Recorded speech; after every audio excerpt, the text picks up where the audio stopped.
I have just finished writing the last lesson of my beginning Greek grammar, which I've called Beginning Greek in Small Steps. In this video, I'm going to introduce you to a little bit of the process, going to talk about how we've structured it, and some of the lessons I've learned along the way. Let's get into it.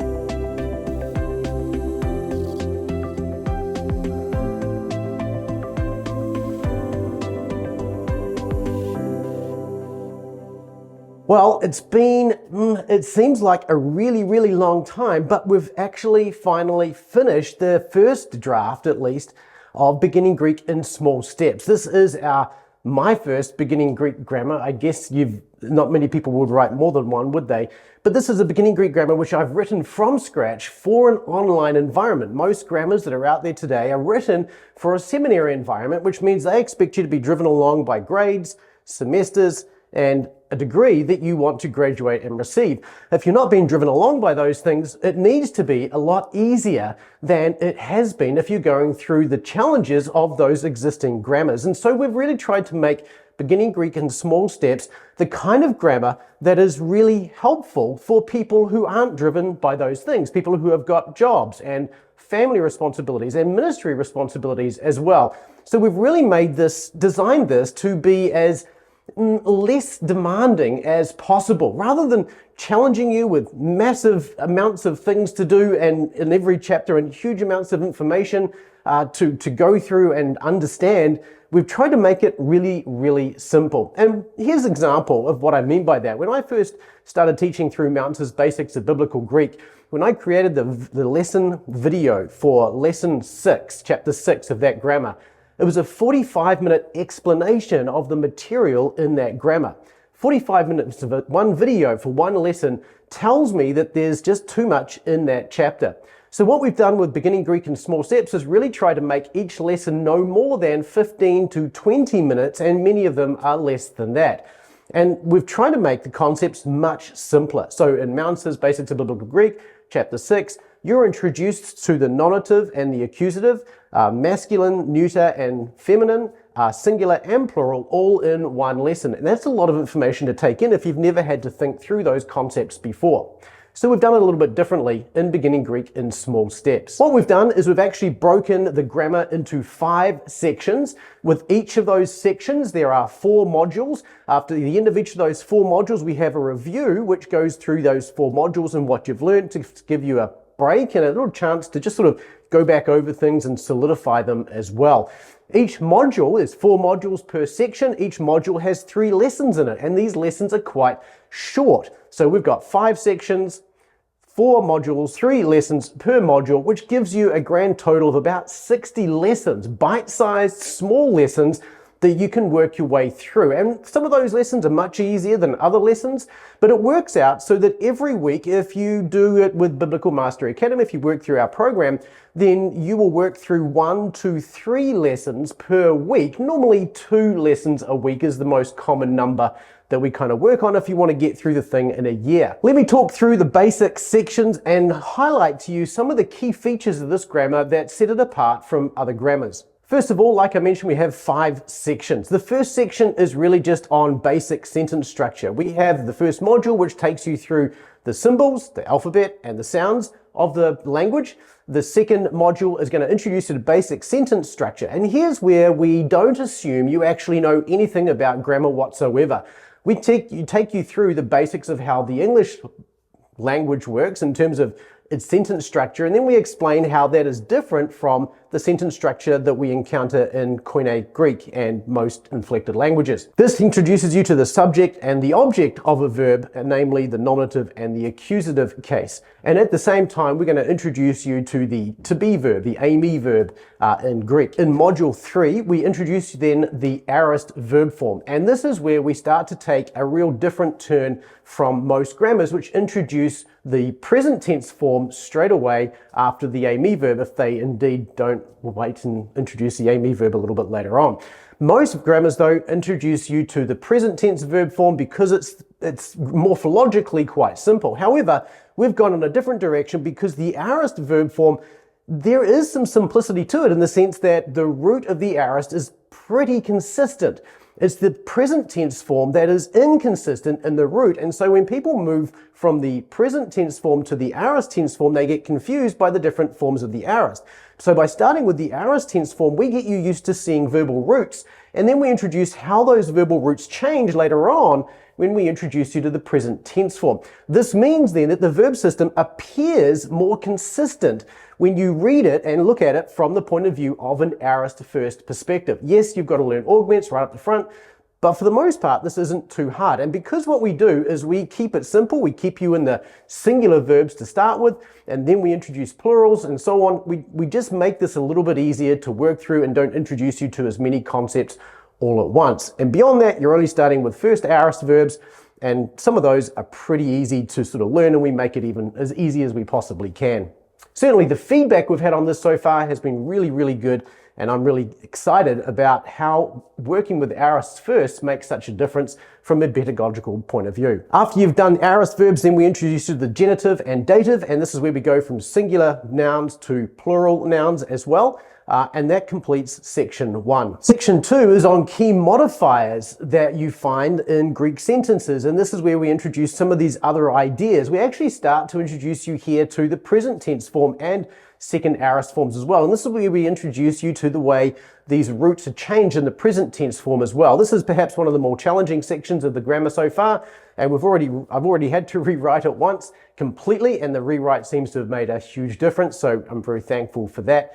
And this is where I'm really thankful for my existing students who have given me great feedback and helped me to think through how to make this easier. From there we go into pronouns, then prepositions, and then we get another section there where we introduce the imperfect tense form and then relative pronouns and relative clauses as well. Section 3 takes us into a little bit more detail around verbs and nouns. This is where we get the third declension comes up. This is also where we get into passive verbs. We introduce passive verbs first because most people coming at this from an English point of view understand an active verb. Pretty straightforward to understand what an active verb is. And then when we explain a passive verb, most people will get that. And so rather than introduce the middle form at this point, we wait. We just introduce the passive form and explore the different forms of the passive. And then we introduce you to adverbs and adjectives, and then we introduce you to the middle voice after that as something that's completely separate from anything you'll learn in English. In section 4 then, we will introduce you to the additional finite verbs. So this is a pretty heavy chapter in terms of you go through future and reduplicate verbs such as the perfect and pluperfect. We'll look at imperatives, we'll look at athematic verbs here, and this is another distinction we have as well, is that we actually introduce you to athematic verbs relatively early. Most grammars will leave these until the very last thing, and of course because they're introducing the present tense form first, it just makes athematic verbs seem really, really complicated. And again, so putting them earlier makes them just a regular verb form, relatively speaking, and by introducing the aorist first again, it actually makes these me verbs a lot easier to understand, and then you can start to see again, because we've already seen how weird the present tense is. When we get to the present tense, which we cover last, when we look at athematic verbs, you can see how it's just odd relative to the aorist. So the aorist is presented throughout this grammar as being a nice, consistent form, which makes it a lot easier to learn. And then, of course, before we go on to section 5, we also talk about the subjunctive mood and imperatives, concluding all of our discussion on finite verbs. Our last section then is all about participles and infinitives, which is actually one of the more challenging things that people find. And so by putting this last, and the way we've broken this down here is quite helpful as well, but by putting this last, it actually makes this the sort of thing that you'd expect the final things to be. It's kind of more challenging. It's something that you want to have a little bit more experience in, and so we present this in a way that we hope makes it a little bit easier. And what we do here to make this easier is we start with a module dedicated to the adverbial participles. Now that means then that students are introduced to nominative participles first, and we leave all the non-nominative participles until later. So here we introduce again the aorist participle, then the present participle, and so on, but only from an adverbial point of view, which means then that you're not getting confused with all the different endings that you're going to encounter with adjectival participles, and it allows us to introduce adverbial participles in a way that's a lot easier. Then we go on to infinitives, and again we do the same kind of thing there. We talk about adverbial infinitives, adjectival infinitives, and we talk about some of the more difficult infinitive constructions. Then we go back to participles again and introduce you to adjectival participles And again, of course, we're revisiting what you've already done with adjectives to some extent here, and that makes this a little bit easier as well. So that leaves us with one last module, which we have. The last module, which is the one I finished yesterday, is devoted to helping you read through Greek texts in the New Testament. So in lesson 58, we introduced you to clauses and clause structures in a bit more of a formal kind of way to what we've done during the rest of the grammar. And then we're going to get you to read through 1 John chapter 1. Then in lesson 59, we're going to introduce you to some more challenging Greek texts to read, namely Paul's texts, which are a little bit more harder to read and provide a bit of a speed bump, if you like, for people who start reading the text. But we're going to give you some information about how to break these texts down and then get better at reading them and identifying how the structure of the sentence is working so you can start to read with a bit more confidence. And in the last lesson, we're actually going to introduce you to unfamiliar texts, and specifically, we're going to have you reading the Didache chapter 1. And the idea here is to explain how do you go from that rough first reading to having confidence and clarity and proficiency in reading as well. And so that last module is really important to take you from just studying the text and picking texts apart, which we're really not focused on that much, to really being able to read through Greek texts with knowledge, understanding, clarity, confidence, and proficiency. So that's the basic structure of the grammar. And of course, at the end of each of those 5 sections, like I mentioned, we have a review which goes back over those things. So you get a week off, if you like, just to go back and refresh yourself, and students have found this really helpful so far. Now, because this is broken into 60 lessons, that means that there is a lot of flexibility in how you present this information. You can do a lesson a week if you want to, and it'll take about 60 weeks to do that. You can do more than that, and we typically complete this in less than a year, about 47 weeks. Or you can do one a day if you wanted to and complete the entire course in about 10 weeks. So it's pretty simple to sort of rethink how do you want to restructure that, which makes it quite nice to do over a semester, 2 semesters, whatever you feel so inclined to structure it over. Of course, each one of those different time frames is going to require more or less of the student's time, but it's one of those things that this just gives us a lot of flexibility. And that's one of the things I really like about this. You're not necessarily overloading people with large amounts of information. It's small amounts of information, and you can just sort of take it in a bite-sized chunk, do it in as much time as you need to do to take it, and then you're on to the next lesson reasonably quickly. Speaking of the structure of everything, let me talk through the lesson structure and how we've sort of done this. Now, as part of the grammar itself, which I'll come back to how that's going to be presented shortly, but the grammar itself provides you, of course, like every grammar, an explanation of English. We try to be really deliberate about explaining how something works in English. Then we talk about how it works in Greek. The assumption here is you know how your language, your English language works, even if you don't know all the terminology for it. And then we'll explain that, how it works, what that terminology is, and then how that works in Greek as well.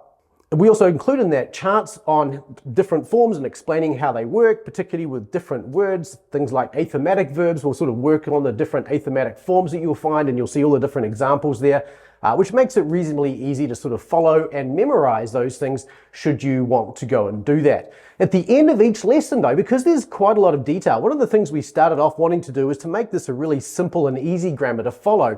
And as time went on, people wanted more and more explanation, and so we ended up creating quite a comprehensive grammar in the end. However, at the end of each lesson, we've given you a what to remember and practice section. Now, this section explains what you need to know from this lesson before you move on, because we know there's going to be lots of information in each lesson that is probably going to be not the stuff you need to memorize, but just stuff to be aware of. And we try and refer back to things as we go on as well. But the point is that if you go through that what to remember and practice section and you can actually do those things and remember those things, then you're pretty good to move on. And the idea here is just to keep you moving rather than getting you bogged down in details. If you can answer these 5 or 6 or however many things it is at the end of each lesson, if you're confident with each of those things, move on. You're ready to do so. So that makes it pretty easy to keep taking small, consistent steps. The other thing we provide in the grammar is that we have a worksheet.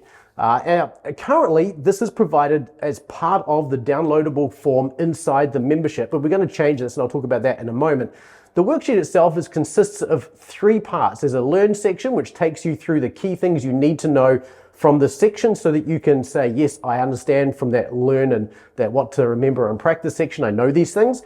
We also have a review section. We know that many students will learn the material in this lesson, but will have forgotten 3 lessons ago what they learned. And so we have a review section as well to help you go over those things and just revise them so that you can keep them top of mind. And then finally, we have a practice section, which inside our membership, this is what we do on our calls together. And typically there's a number of different exercises we have here, but for the most part, a lot of these are translation exercises, some from the Septuagint, some from the New Testament, and it's designed really just to sort of help you learn the things you've learned in this exercise or this lesson, and also in some of the previous ones as well. So they build progressively as you go through. Now, if you purchase this as part of our course, in addition to all that I've just described, you will also get our video. So I have a video of every single lesson explaining what's in that chapter, giving you examples.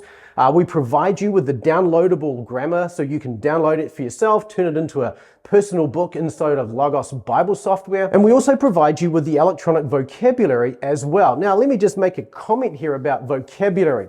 We give you 373 basic words occurring 50 times or more in the New Testament. Now, some of these are various forms. There are 9 words that have completely different forms in the aorist, present, perfect, and so on. So we give you the individual principal parts for those forms. But for the rest of them, we try and keep it pretty simple. We do highlight things like second aorist forms. So if you're looking at a lexical form and it's got a different form in the aorist, namely it's a second aorist, we'll give you the root in the aorist as well so that you can learn that as part of your vocabulary. So by the time you get through module 14, you would have learned all of those 373 words. From that point, we actually start you learning the words for 1 John, then 2 John, 3 John, 2 Thessalonians, Philemon, and you'll even start 1 or 2 of the vocabulary chapters, if you like, for 1 Thessalonians chapter 1 and so on. So the point of all of that is that by the time you finish the course, you can actually just jump into 1 John, 2 John, and 3 John and so on and just start reading those, and you know all the vocabulary for them.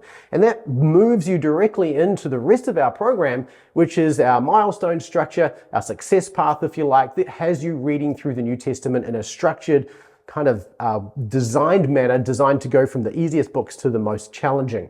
Now, we give you one set of vocabulary, 20 to 25, sometimes 30 words, as it gets up to about 30 words per module. Now, because you're doing one module normally over a 2-week period, that means that you're doing one set of vocabulary every 2 weeks, roughly. So it's not an onerous amount, and you've got plenty of time to just sort of continue to work on it and get on top of things. So that's what we do for the vocabulary, and we provide all of that as part of our membership. In addition to the vocabulary and the videos, you also get the downloadable grammar, like I mentioned, and we also provide you with all the slides that I use inside the video so you can create your own handouts and take notes on those should you choose to do so. Finally, if you buy this as part of our membership, you get everything I've just talked about before, but you also get the opportunity to go through this in a cohort with us. We start a number of cohorts every year, which is really just a group of people who are going to sit down together and plan over a period of a year or so to go through beginning Greek in small steps together. Now, you can jump between cohorts. If you get stuck on one or get behind on one, life happens, we know this. Just jump into the next one when it comes along. There's no charge for that. It's all part of your membership. So you get to join those live calls. And if you can't make them, we record them all so that you can watch the recordings in your own time. But this is a great way of just having some accountability and some people to ask questions of, a class to keep up with, if you like, and you get access to our Greek Hub and everything else as well. And of course, once you finish beginning Greek in small steps, then the rest of our success path opens up for you so you can continue to learn from beginning Greek onwards, so you can read and study the entire New Testament in the original language. So even though we've finished beginning Greek in small steps, at least I've written the last lesson, we are not done yet. There is so much more to do here. Currently, like I said, we have 4 classes working through this material. One class is just on the doorstep of finishing, and the other 3 are at other various stages, and we're going to be starting another beginning Greek cohort in a few weeks' time, so keep an eye out for that. Get on our mailing list at bma.to/get started if you're not already on there, and if you're interested in going through this with us. And we're going to start another cohort soon, so that's cool. But one of the things about these cohorts going through, having 4 classes a year, 5 classes a year able to go through this, means that we get lots of feedback very quickly, and we're incorporating that feedback in and fine-tuning things even as we go. There's a little bit more editing to do. There's a few areas that I need to redo a video or update some slides or something like that. So I've got to go through and do that. So that's going to be a little bit of a job over the next few months. So that's going to keep me busy for a little bit. But then we have plans beyond that to actually create an additional study program to go with this, to provide extra exercises, additional helps, vocabulary cards, if you like, to help you with the syntactical processes and morphological changes and all those kinds of things. So there's lots more for us to do yet that we're going to add to this, which is going to add a lot more value yet. Of course, all of this will become available to our members as we get those prepared and ready to go. The other thing we are working on right now is we're working on taking the workbook section and turning that into a physical book that anybody, particularly our members, can go purchase, because we have a lot of dependency on printing materials out or putting them onto an iPad, and this would just mean that you can actually have a physical copy of those materials sent to you for a one-time fee, which means if you're like me and don't actually have a printer, you can just have a physical copy that's spiral bound that you can just write in like a workbook. So we're working on that right now as well and producing that at a pretty reasonable cost. And of course, the big question that I know everybody probably wants to know, or at least I know some of you want to know, is when will I be able to go buy a physical copy of this book? Well, we're not sure yet, but I'm working on these edits. It's probably going to be in 2025 sometime at the earliest, but because there's a lot of work to do and we have still got some editing to do and things like that before we get the final tick of approval to say, yes, let's go ahead with this. Now, the other thing I wanted just to touch on is some of the things I've learned as I go through this. And here's one thing. I think there's one thing to take away from all of this, from my point of view, and that is that writing a grammar is a lot of hard work. I've been working on this now for 12 months, and by working on this, it's largely been my full-time job. Of course, I've got a full-time job in addition to that with Biblical Mastery Academy, but in addition to teaching courses, running our organization, and all those kinds of things, I've been working on creating all of this content, videos, and writing all this material out, getting it through to the team and having the team give me feedback and help me to sort of think through what to improve. All of that has taken a huge amount of time. And so here's what I really want to encourage you to do. When you come across a Greek grammar, do not underestimate the amount of work that's gone into that. Somebody has put a lot of time into thinking through that material, preparing it, writing it out, perhaps creating videos for it and other helps for it as well, and then providing it to you. When we come to a Greek grammar then, my encouragement to you would not be to be somebody who just pans it to say these things are useless, they don't do their job, or this is not a good grammar. Regardless of the quality of the grammar, we need to respect the amount of work that has gone into it. Someone's poured their life into this, and we need to respect that, even if we don't necessarily agree with the take that they've had, the way they've approached things, the way they've taught things, or whatever it happens to be. So we need to treat these things with a huge amount of respect. And so for that reason, I really want to encourage you to just buy as many of those grammars as you can. Learn from them all. There's always something to learn from them and benefit from them in whatever ways that you can find the time to do so.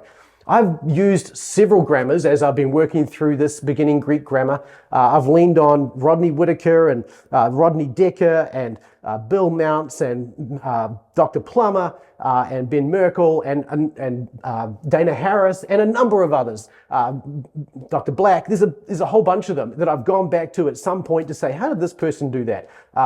Stanley Porter in his grammar. And all of these grammars are great. Yes, I've done things slightly differently, but nonetheless, they've all been really useful and I think really helpful to help me think through how to do this better as well. So having said all that though, I'm really interested in what you think. Tell me your thoughts on beginning Greek grammars generally, your thoughts on the amount of work that goes into these. And I'm interested too in your feedback on what you think of what I've told you in this video about beginning Greek in small steps. Is there anything you think I could have done differently?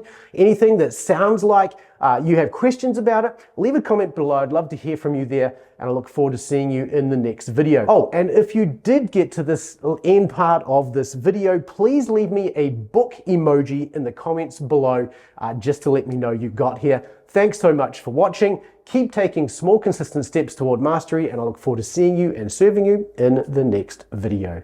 We'll see you there.